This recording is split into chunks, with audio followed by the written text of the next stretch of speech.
Today's speaker is Betty Mott, who is the 2021 Photography Judges Chair to the Northern California, Nevada, Hawaii District. She has signed a speaker consent for the Sierra Foothill Rose Society. Her program, Rose Photography Rule Updates, will include interaction with the conference attendees, discussing and critiquing 11 rose photos. You're on. So here you go, you're on. Okay, so first I need to thank Gary for the technical support. I am not a tech person, and I really appreciated his encouragement and help. So first I'd like to start today. I'd like to acknowledge and thank Eileen Jackson for stepping up and becoming our new district photography chair for Suze Bennett's second term as our district director. I've had the pleasure of judging hort and rose photography alongside Eileen at local shows and the Sonoma County Fair. The district materials, photography materials, will be passed along, and a job description of NCNH district photography when we meet up for lunch next week, November 10th. We're planning on going out to lunch, and I'm passing on a lot of stuff I've accumulated in 6 years. So we also have a new national photography chair, Pam Powers. So things might be changing at the national level. I'd like to acknowledge Pacific Southwest photography chair, Dave Mahoney, who's created a committee to develop photography judge training and perhaps create more interest with the ARS national chair to do the same. This would not be a photography school. There still is not a photography school, but a training in judging rose photography. Next, I'd like to congratulate our NCNH photographers who traveled to the ARS National Show in Milwaukee, Wisconsin on September 14th. Lou Evans was awarded Best of Class in 7 out of 10 classes. Whew, that's quite an accomplishment for NCNH. And he received Princess of Photography with his photo of Marilyn Monroe.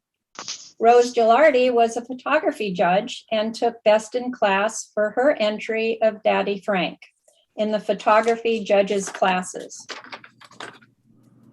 I also asked Lou Evans to take photos of any photography entries at the ARS National Show that might have reflected the changes in the schedule, in the new guidelines, and he acknowledged that the approved photography guideline changes were not incorporated in the photography show schedule at the ARS.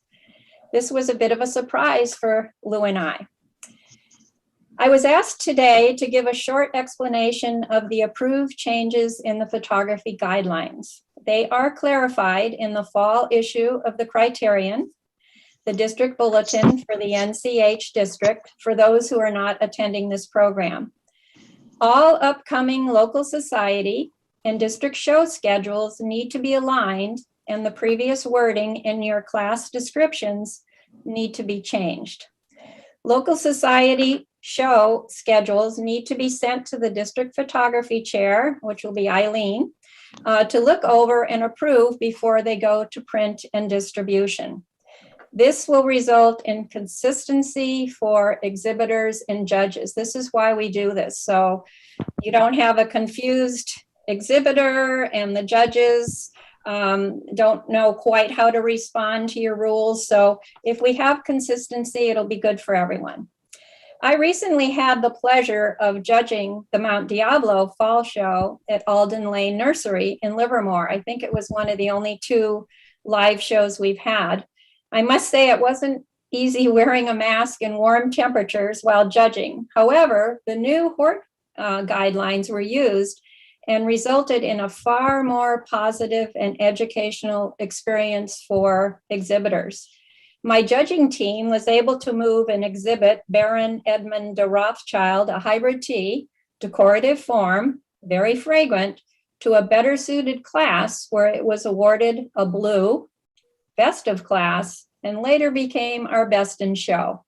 And the exhibitor was thrilled, and so were we. We actually moved several entries to the correct class with success, appreciation, and education for the exhibitor. Another exhibitor, after reading the new horticulture guidelines, was able to incorporate the new STEM on STEM allowance, which is now allowed in all classes. Previously, it would have been a DQ in all classes other than shrubs and OGRs. And the exhibitor used this allowance to create a fantastic hybrid tea grandiflora challenge class entry. Because being able to have, I think I have some STEM on stems here.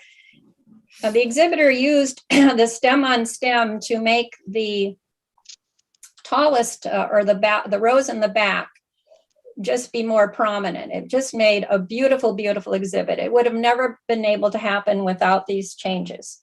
So what are the guideline changes? And these are taken from the newly approved guidelines.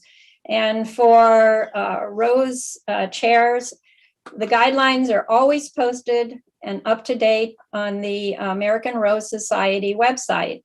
You just need to click on, the photography ones are in a little bit of an unusual place, but you click on photography and you will find them there. They're all there right next to the horticulture ones. So the first big thing, STEM on STEM is not a disqualification under any circumstances anymore. And that was kind of fun at this show, to not worry about looking under the lip and seeing if it was a STEM on STEM. We didn't have to worry about that. We're more focusing on the rows. It's now only a penalization. It's not a DQ. STEM on STEM refers to an entry in which the stem has a portion of the previous stem attached. I guess you all know what that is. I have some in my little vase here. Let me see, where is that? Oh, no, that's not it. I picked them on purpose. Okay, so you can see the STEM on STEM. This was not allowed before, and now it is allowed. It's not a DQ, so don't worry about this anymore. It's not one of those we have to worry about. All right, so STEM on STEM above the lip of the vase is not a disqualification in any class. However, the condition may detract from the overall beauty of the entry. In such cases, STEM on STEM is a fault in stem and foliage. Remember, to be penalized only to the degree of its distraction. Judges should not overly penalize entries that have STEM on STEM. Stem and foliage, remember, only accounts for 20% of the total score. All things being equal, an entry without STEM on STEM is considered to be superior to an entry with STEM on STEM. However, entries again that have multiple STEM on STEM are permitted. And I couldn't find one of those in my garden today. But they may be penalized according to the degree of distraction caused by the multiple STEM on stems. STEM on STEM below the lip of the vase is totally irrelevant. What is present beneath the lip of the vase is of no consequence to judging now. Judges are not permitted to remove any entry from the vase to examine it for any purpose. These rules, wait a minute. Concerning STEM on STEM apply to all entries in the show, including challenge class and collection entries. It is both unnecessary and improper for a judge to check a challenge class or collection entry for STEM on STEM below the lip of the vase after the entry has been judged. Side buds, here's another one. Side buds are no longer a DQ under any circumstance. They're only a potential penalization. Reasons for penalization. Something's playing. I don't know what that is. Yes, excuse me, can somebody, thank you. No, mute yourself. Thank you. Thank you. Thank you. Being a teacher, that would drive me crazy. Anyway, reasons for penalization, unlike DQs, an exhibit that has been penalized remains in the competition and may receive any award that it is eligible. Penalization is incurred when an exhibit has faults in any of the 5 prime elements of photography judging, which are detailed in Chapter 6. Points are deducted according to the degree of impairment. The more serious the impairment or distraction, the greater the penalization. Penalization is always applied to a rose that has been groomed in such a way that the variety characteristics are grossly altered, which kind of I don't understand in photography, because there's a lot of hanky-panky you can do in photography to make sure your petals are up with, what is it, tape on the back, but that's okay. I'm just giving you the rules here. Side buds are now a potential for penalization as well. I was hoping that Lou could have shown maybe a photograph that did have a side bud in that was awarded a best of class or a blue, where it is now allowed. The classes that should be rewritten in your schedules to reflect these changes. They're not that many, but I know a lot of us keep our show schedules on our computers and we just kind of pull it up for the next year and we're ready to roll. We aren't going to be able to do that this year. So the classes that need to be rewritten are these final ones. It's pretty easy, because if you have them on your computers, you just have to remove the no side bud criteria. And so that wouldn't take too much work for you to just take them out. So these classes are 1 bloom, fully open bloom, enhanced bloom, and enhanced open bloom. You just have to go and take out the no side buds criteria. There was a change in arrangements. They've changed wording. Usually it said arrangements in the oriental manner, and it's now been changed to arrangements in the far east manner. That's another change. The seedling criteria has also been changed to 1 bloom or spray of any seedling. The rose should be at the exhibition stage in the photo for that variety. That part wasn't in there before. The hybridizer must be listed on the entry tag, but parentage does not need to be listed. This class does not include sports. So that's the short of it, but now we're going to have fun looking at some photography. And this is where I'd love to have people chime in if they feel comfortable doing that. Here we have 2 photographs. Both of them, surprisingly, were taken in the garden. I would say 95% of my shots are in the garden. And the way I could do that on the left one, which is Julia Child, is taking it at a time of day. I think this one was early morning. The background just came out naturally dark. I have no idea how it happened, but it did. The one on the right is the imposter, and that's taken in a garden setting with regular light. So if these 2 were competing for queen, would anybody care to comment on which one they would choose? So go ahead and unmute yourself and comment. Everybody's scared. I'm raising my hand visually. The background on Julia Child? The one on the left is Julia Child. The one on the right is the imposter. The background being dark is better in my mind. Seeing the horizontal gray is distracting on imposter. Good comments. I like the left one too, Betty. It just was stunning at first glance. The one on the right, the triangular shape of the bloom kind of looks unnatural to me. Good point. Good point. I mean, it's really, really nice photo. Give it blue, but if between those 2, I'd pick the left photo. I agree. Any more comments, or should we move on to the next 2? Okay, so this is an interesting class. And people need to think about this because this is a challenge. I mean, this is a creative interpretation. The one on the left is Excuse Jerry me. O. Betty, this is Sue Bennett. Can the person please shut off? We're having an echo. And then in the chat, the comment was, when you speak, if you can announce your name first and then speak, that'd be great. Thank you. Sorry about that, Betty, but it was That's okay. distracting. That's better. Thank you. So the one on the left is Jerry O. And remember, creative interpretation is an interesting class because you get points for the naming of the photograph. And I came up with great names, but I forgot them.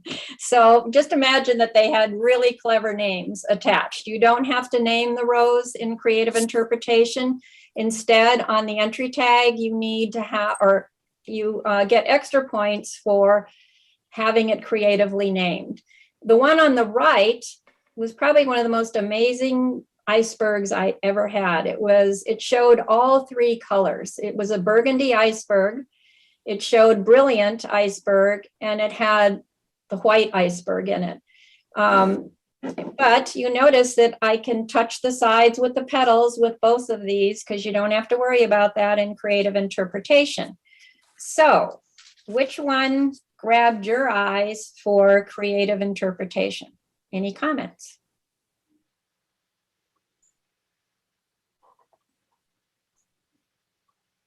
This is Judy. Judy, go ahead. I prefer the one on the right because it's so unusual to have the kind of the mutation of the white iceberg in the burgundy iceberg. It almost looks like a different plant than a rose, and I can imagine a name that, you know, would be shell or some. It almost looks encapsulated. And the other one's more ordinary to me, to take something with garden art. Perfect. Great. Well, the nice thing about creative interpretation, and mostly any rose photography, is that, you know, there's no really right or wrong in it. It's just the exhibitor's creativity doing their best. So also when judging, I think that that's really important, that if you're a photography judge, that you always start from the positive and always make sure that you recognize something good about each photograph, as just a good way to be a good photography judge. But I agree. I thought the one on the right was just stunning, but I love my little cat Buddha. Betty, this is Rose. Can I make a comment? Sure. It's beautiful, the one on the right, and it is unusual. But if that is the complete picture, it sort of cuts off part of it. It is crazy. And it should have been brought up higher so that we could see all of the rows, even though it is very unusual. On the left, the bloom is at an unusual angle to show some of that background, and it is making it more of the creativity than on the right. It doesn't seem to be any creativity other than the rose making it naturally that way. I would go with the one on the left. I just love the comments because that just shows you how one catches your interest and the other catches other people's interest. The one on the right shows you that you don't have to center a rose, that you can take it at a different angle. If we were to put the rule of thirds in there, the white, if you close your eyes and open your eyes go right to the white. Strangely, the one on the left, to me, I was surprised that I'd look more at the cat, because if I close my eyes and open them, I do see the white, but I go to the rose. I like the angle on the rose, and that's what I have. Drew my attention was the angle of the rose, Right. And that I could look directly into the stamens. The cat in the background was just an also. Exactly. I think that's a great point. And that's what I encourage when people take photographs. We've all, especially in creative interpretation, is to have fun with the camera, go at an angle, go at every different angle that you might not think, you know, it doesn't have to be straight on, straight forward. You can take these shots at angles. So thank you. Those are great comments. Anyone else? Betty, John Petrula. This is just a question with regard to, I know the new rules are emphasizing that if you have, quote, a natural background, it's better than having like your previous shot where you had a blackboard in the back. But one of the questions I have, and I kind of don't like the natural backgrounds that much, is like the photo on the right. It's beautiful photo and everything. They happen to have a green background, and it was lighter at that point, which your eye goes to a brighter object, and of course that's the color of the grass behind it, and your eye is just also drawn up to it rather than the flower. And that's not the fault of the person taking the photograph. That's just the way, you know, that's the way nature is, and especially where the sun is there. So my question basically is, I'm not sure why ARS really wanted to emphasize so much that having a, quote, a natural background should rate higher, because it's really difficult to shoot that way. You know, that's a good question, John, and I do have a solution for this. I've been taking a lot of photography classes with Sally Long out of Pacific Southwest District, and all of you could very easily get a free program, an app, and it's called Snapseed. And it'd be great for you to write this down. You can't use it on your computer, unfortunately. You'd have to only do it on your phone and your tablet. They don't allow you to do it. It's a Google program. It's free. You can get it just like that. Well, what I would do, these are both my photographs. Now I've learned is that I could tap on the color that you see is distracting there because it's a little too bright. And the program is so easy. You can just bring down the light in that particular program, that part. You just click on it and it will highlight everything other than the rose. And I could bring that color down, making it less distractive. But I totally hope you all do Snapseed. It's free. It allows you to do many of the things on, or most of the things that you have to do, you can do on Elements or Photoshop.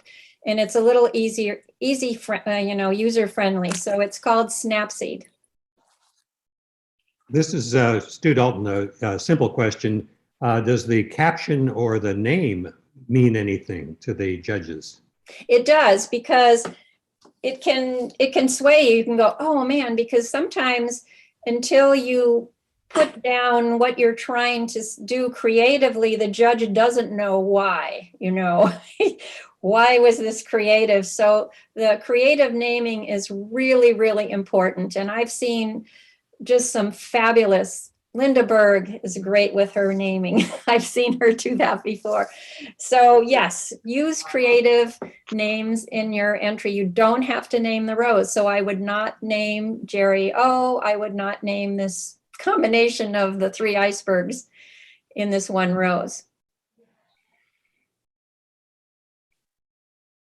Betty, could you possibly put the link in the chat when you have a second so we have it spelled correctly? Oh, Snapseed?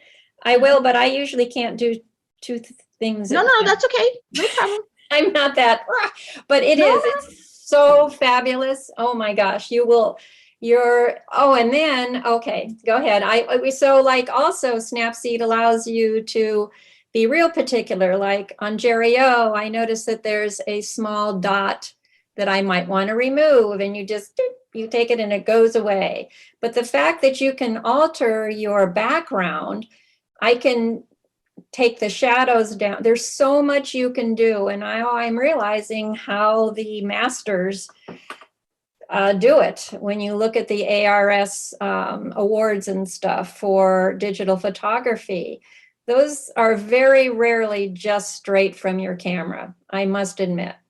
You've got to put a little more time in, and Snapseed is the easiest, user-friendly for people who aren't as technical or, or don't have the funding to buy a rent or whatever you do, get a license for Photoshop or Elements. It's just Betty, easy. it's Sharon. I sent the word Snapseed to everyone for you. Oh, thank you, Cher, for saving me. Whew, good. Thank you. Wasn't it snap feed, not snap feed? F as in Frank? No, SNAP. I'm just outside. SEED, like a seed. Snap seed. You will all thank me for this program. It's so wonderful.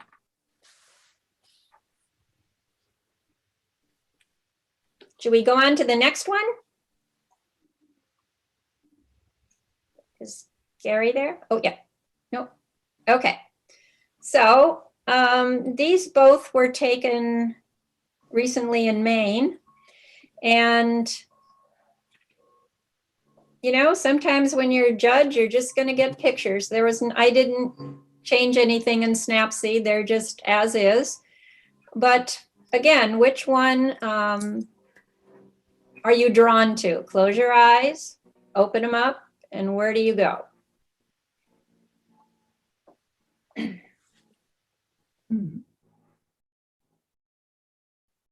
This was a tough one. They both had rain that day and there were distractions in the background. But for me, one is significantly better than the other. But I'm not going to say, so who wants to chime in?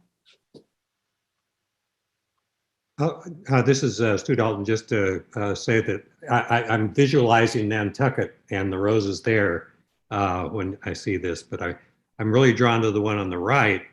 The stamens are so gorgeous and the background is framing it.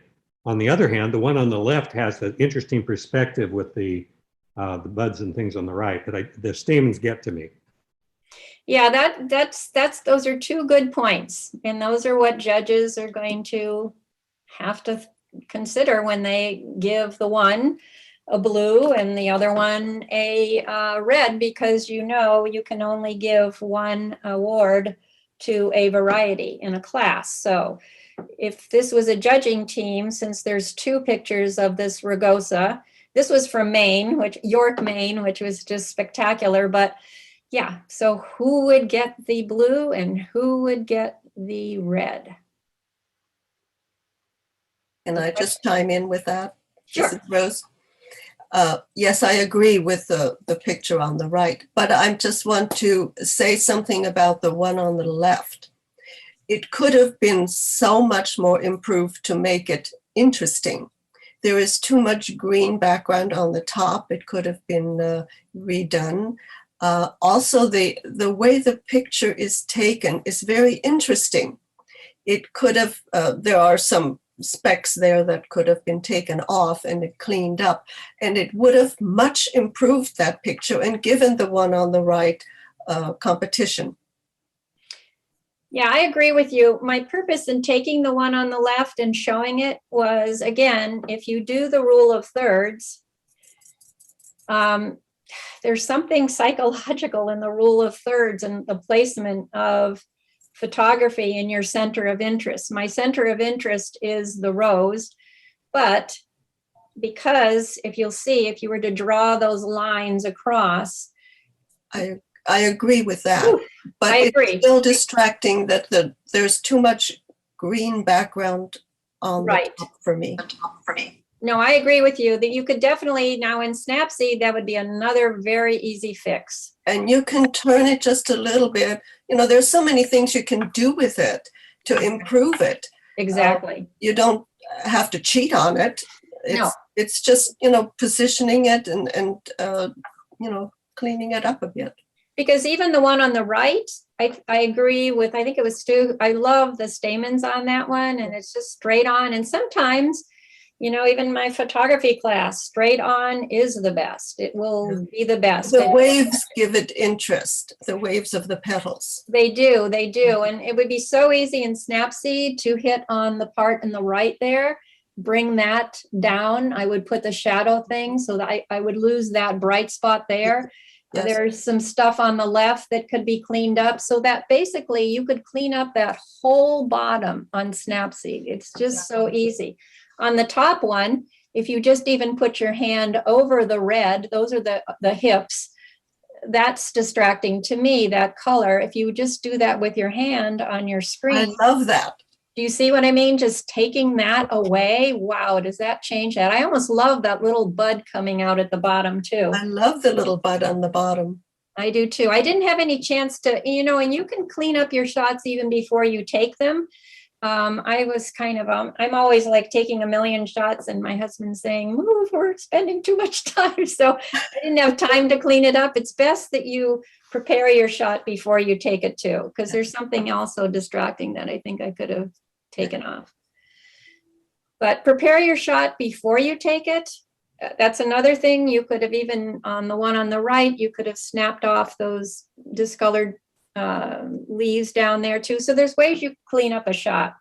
The upper part of that shot's pretty good. But many times you don't have that option to do. No, you that. don't. But you can always do it afterward. It's called post-production. That's what Yes. I'm teaching you today. Post-production using Snapseed.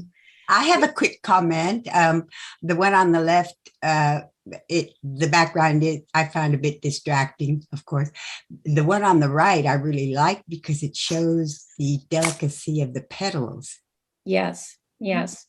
And you can improve a shot by cropping, but you have to be careful with cropping. Mhm. You can try to crop off the bottom, but once you do that, then your shot becomes enlarged a bit. And so you might lose some of the focus. And so you must be very careful when you crop. And there are ways within your, even on your phone, to choose the right prop, especially for going to an 8x10, which is the way we go ahead and print our photographs. So you have to be very careful with that, because if you crop the wrong way, you send it off to the print company and you get it back and it's not close to what you really wanted, how you wanted it to be cropped. So you must be careful with cropping. Can I just add one more comment?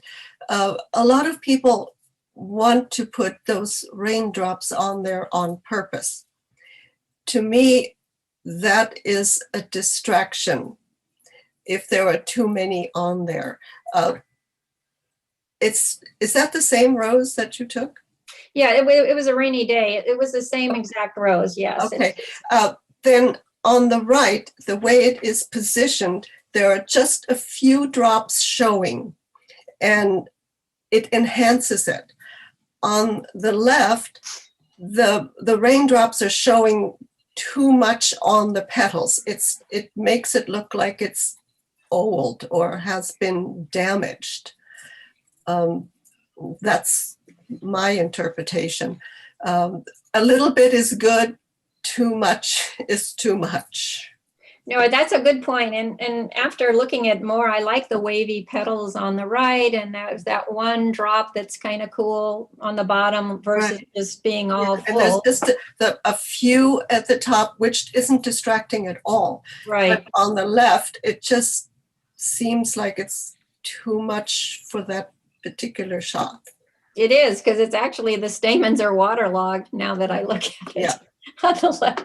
Well, it's just great comments. So the biggest problem, or not the problem, the challenge would be for the judging team to come up with which is the blue and which is the red. And, just like in judging Hort, what I really encourage when you're judging photography is that if you are at a 50-50, and that's going to happen a lot, some are going to say, whoa, I like the one on the right. No, I like the one on the left. So you bring in another team. It is so easy to do that. It really, really is. Or if you have the judging pool, always have teams of 3. It works out a lot better. I want to just mention, we had teams of 2 in Milwaukee, and it was about at least 5 or 6 times we had to draw another judge over to make a decision. Exactly. Yeah. It just, people see pictures differently. And you focus in on different things. And it just, we were just focusing in on different ones and couldn't come to a conclusion. But then when the third judge pointed out certain things, then either my partner or I, we changed our mind because we hadn't focused on that. So it's not that you're being put down, it's just, it enhances your observation. That's such a good point. And the fact that you're saying it's not that you're not doing your job well to go and ask for another opinion. It really isn't. It means you're doing your job well. You're going and you want to get the best result for the exhibitor. And Exactly. so please go and get another team. Yeah. Talk about it. And I think that's in a way what I've loved about photography through the years is that it's not this hush hush thing where you make a secret vote and all this. You talk about it. And it's all open and you talk about it. And I like talking about it. I do too. I really do. And, I love that part of it. Thank you, Rose, for bringing that up. Okay, I think we were done with the rugosas.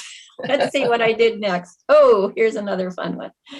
Okay, so here are two shots. They are sprays or something like that. I don't even know why I put these two together, but I know the one on the left, I did do a little bit of a cheat job. I did use a black poster board behind it. It was in a planter, just like the one on the right, but it was so distracting. The color and everything was just horrible. But I did like the lighting on it. The rose is a little old in the middle, but I liked the way, again, it was a different formation of a spray. And then the one on the right is Red Fairy, which does have a background. That's a terracotta pot, but I think it's okay. I think in this case, that background enhanced it, but I'd be interested in what you'd like to say.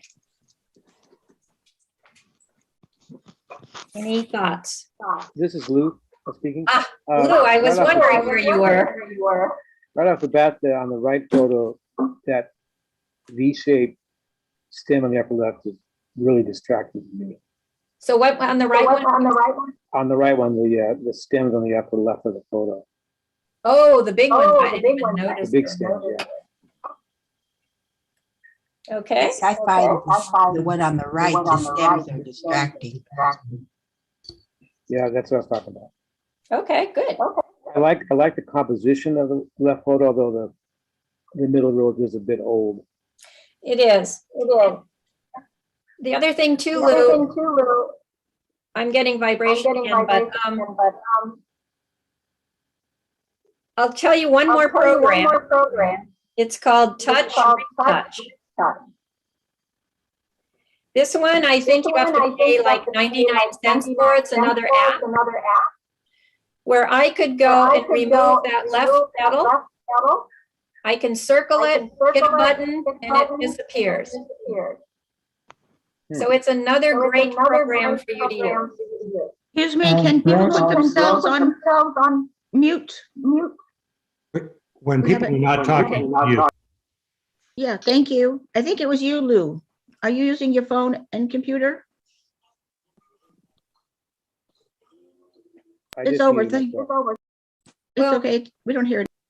Okay, so the interesting thing, I'm not trying to sell you apps, but it's just the new way of photography now.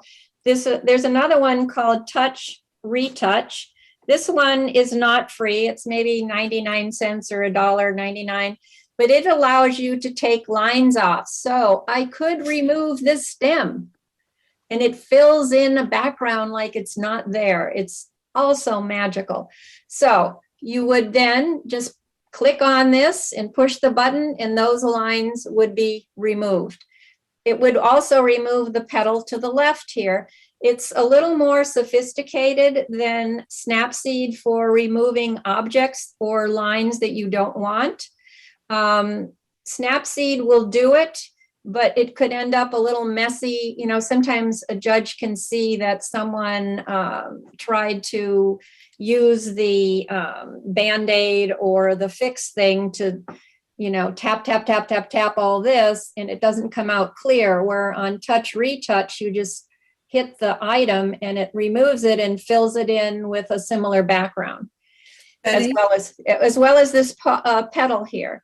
Yeah, Sometimes, Betty, Mrs. Rose, yes. has touch retouch been done for computer, for desktop? All I've seen it for is iPads. Tablet and, yeah, both Snapseed and touch retouch are only on iPads or your phone. And you can do it on your phone. I've used it quite. I've done it on my iPad, Yes. the touch retouch, and it really works well. Whew, I have those long stems that in my yard to support the roses because we get so much wind, and I can't get rid of them when you take a picture. So that I use touch retouch to get rid of those, and it really makes a difference. You can't tell the difference. Yes, that's exactly why I actually put this in. I couldn't quite remember because I did this a long time ago, but I thought, boy, this is touch retouch. So if anything, you've learned 2 apps that you can download. Touch retouch is maybe $1.99 or something, and Snapseed. Snapseed I like 99% of the time, because sometimes when I've used touch retouch, I lose some of the vibrancy from my photo. So just be aware of that. But in this case, you could get those stems out really. The stems, it really does a beautiful job on the stems, the touch retouch. Fabulous. And Can't tell. sometimes when you get too close to the corner and you try to stamp out and remove something, you'll get funky things happening, where with touch retouch, it is as clean as a whistle. Yes. So good. I good wish point. they had it for desktop computers. Well, You get a much bigger picture that way.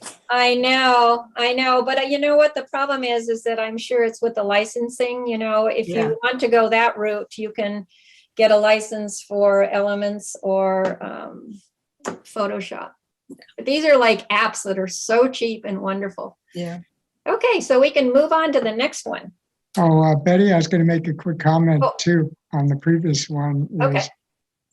On the previous one in the flower pot, you notice how the rose is almost the same color as the pot itself, so you don't get the contrast. What I still love about black backgrounds is that on the left, against the black, that pink just pops out at you. Just there's no doubt your eye just immediately goes to that.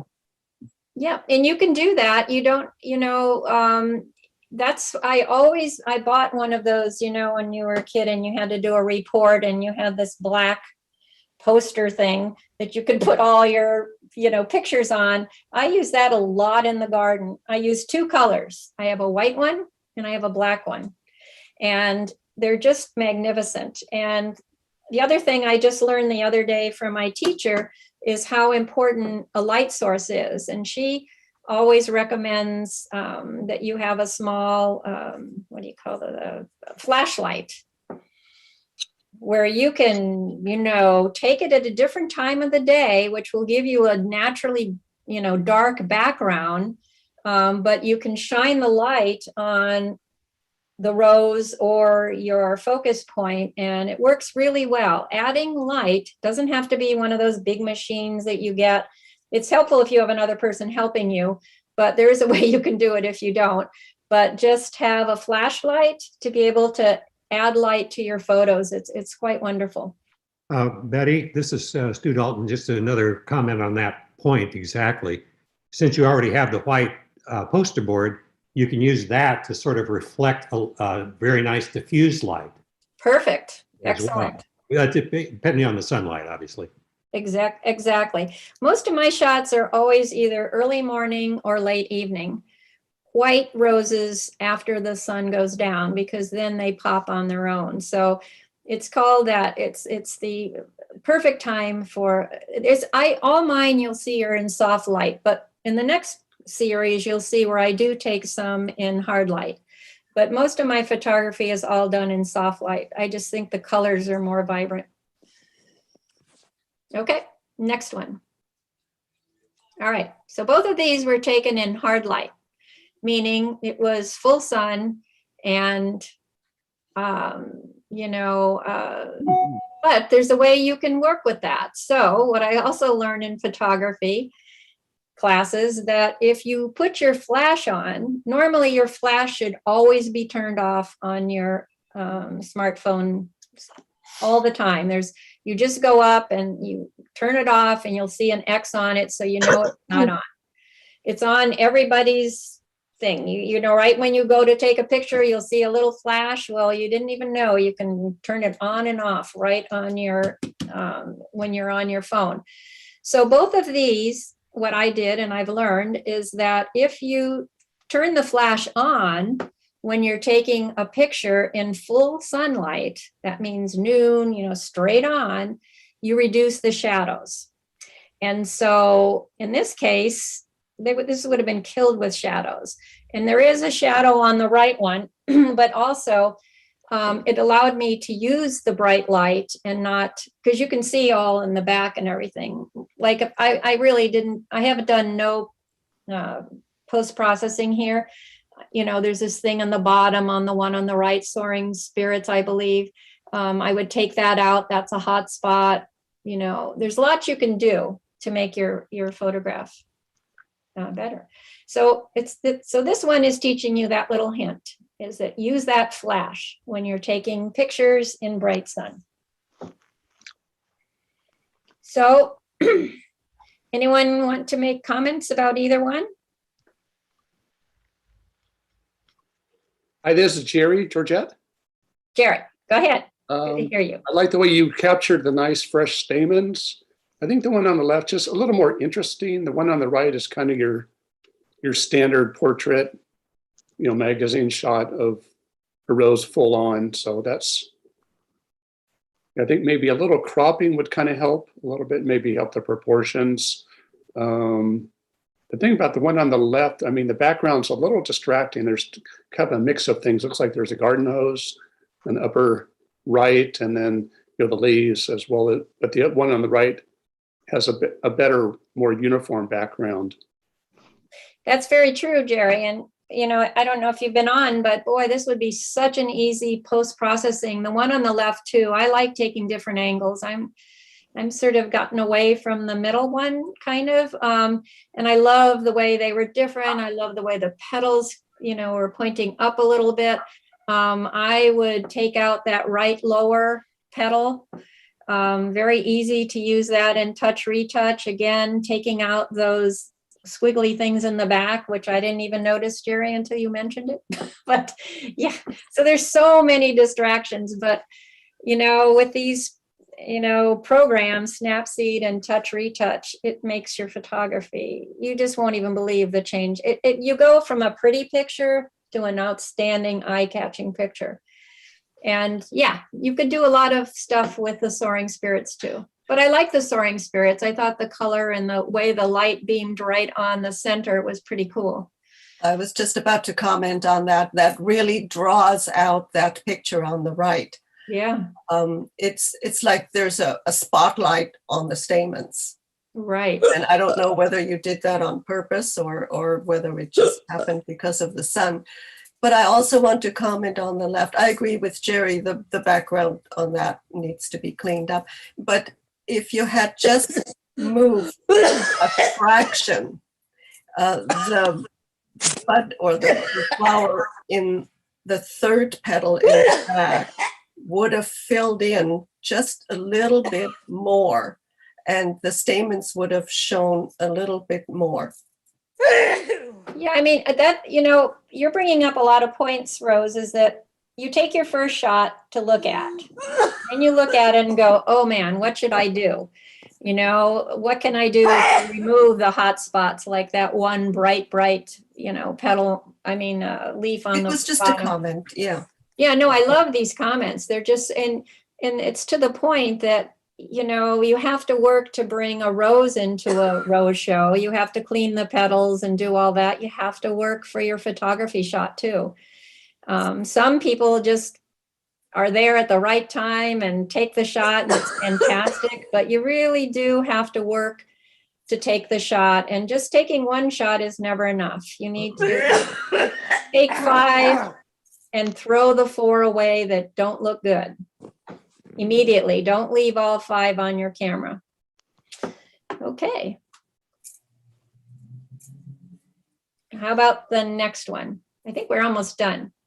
Okay, so here's a typical one where you are at a rose show and you see, oh man, this is a beautiful picture. Is it worth saving? Is it worth taking? Or is it just something you enjoy for the moment and delete? That's my point here. And this one was the, I didn't take it at the right angle, where the person had put in 3 grandifloras, and the tall one was a huge stem on stem, which was hidden in the foliage, so it did not at all affect it. So would you just toss this? What do you do in a photo like this? Enjoy it. Yeah, you enjoy it, or you use it in your on your library to take them with you to buy that Identify. show, but you don't enter in the show. Exactly. I've never been able to take a rose successfully at a show.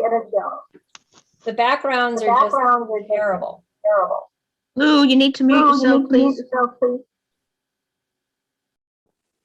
Yeah, I think this is one of the times, this Jerry again, where you need to have your background board with you, because Yeah. often these are placed against a wall, or there's, you know, other displays behind it. So certainly that would really help.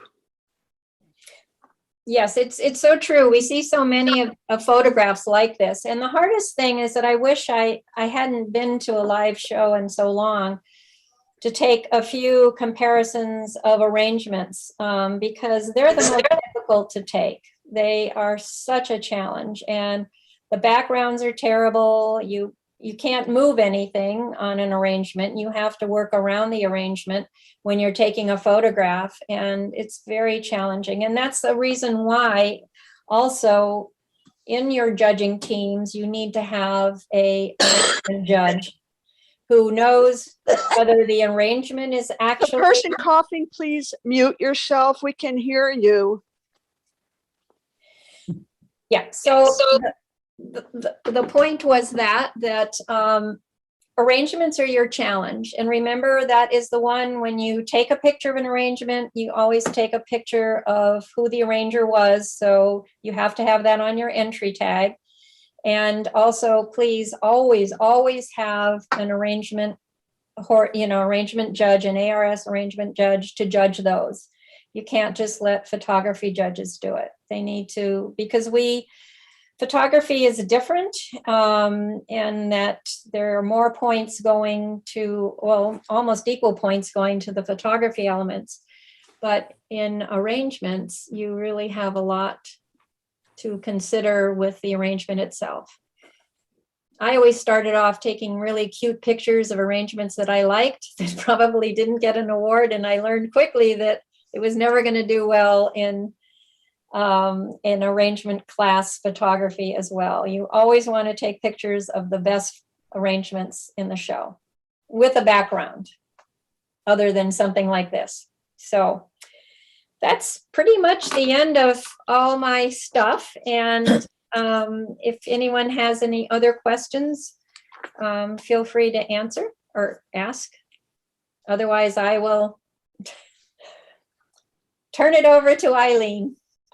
Yeah, and I had one comment. I just today went on rose.org, and all 4 different things, the Hort judging standards, the arrangement judging standards, the photography judging standards, and the CR manuals are all right there to be downloaded now. If you just go on the guidelines. It's very Okay. handy.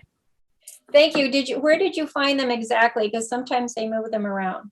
I just I looked up. I think it was something like Rose.org judging or Rose.org guidelines. I think it's probably guidelines. I can't I remember. think it might be under Get Involved tab. That's it. Thank you. That's it. Dave. Thank you. Actually, I didn't go that route.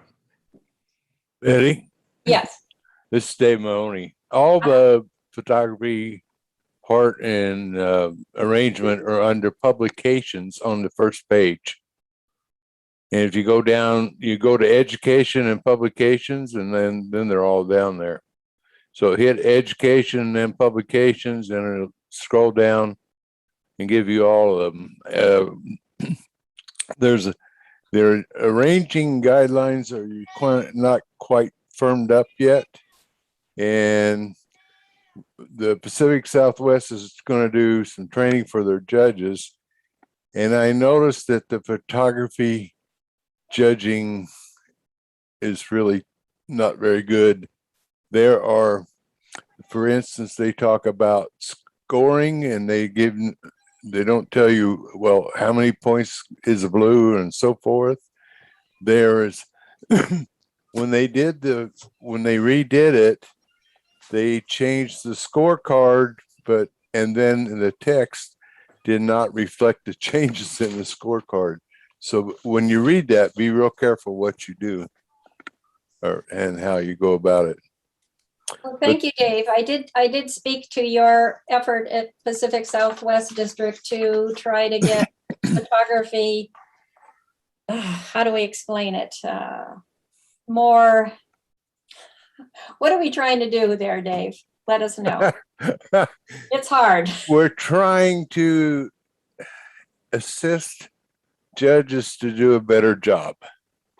And one of the things that we've had a problem with is that we have judges who've never entered a photo. So what you guys were talking about, some of the judges have no idea what you're talking about. I noticed you were talking about backgrounds. Well, if you've never taken a photo with an iPhone or with any other camera, how are you going to tell people how to fix it? And that's part of judging, is hanging around after the show to tell people or assist people to take better photos. If we're ever going to get more photos in a row show, we're going to have to help people do a better job. So we're working on that. I don't know how successful we're going to be. And Eileen's in our group too, and she's trying to assist us. So we're getting there, but it's going to be a slow job, I think. It's greatly appreciated. Thank you, Dave. No problem. Betty, I just want to mention, thank you so much for all your information and your dedication, that you have done a fabulous job this time. You really brought photography into our district. Well, thank you, Thank Rose. you. But I had a lot of followers too. You all jumped in and were willing to take a chance on it. And I think that's the biggest thing, really, that you are all just open to it and embraced it. And look how we show at the nationals. It shows that we're a pretty talented group of photographers here. Thank you all. But you led the way. Oh, thank you. Thank you. All right.